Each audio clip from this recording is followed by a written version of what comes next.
আসসালামু আলাইকুম ভিউয়ার্স, আজকে আমি আপনাদেরকে ডিম ভাত কীভাবে করতে হয় সেটা দেখাবো।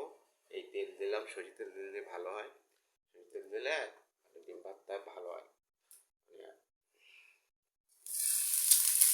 দিলাম বিসমিল্লাহ।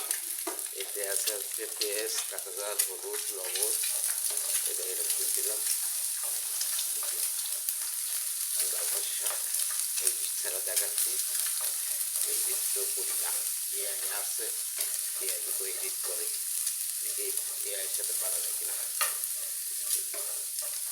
এই হয়ে গেল, এরকম করলাম। এবার ভাতটা দিচ্ছি। আর এই করি ব্যাচেলারদের খাবার। হলুদ দেবেন, হলুদ না দিলে ফাটাকি লাগে, খাইতেও ভালো লাগে। আর ভাতটা ঝরঝরি, অনেক ভাতের হাঁড়িতে অবস্থায় থাকে, দলা থাকে, এগুলো ছাড়াই নেবেন। আস্তে আস্তে আগে ছাড়াই নেবেন, তাহলে ভালো হবে।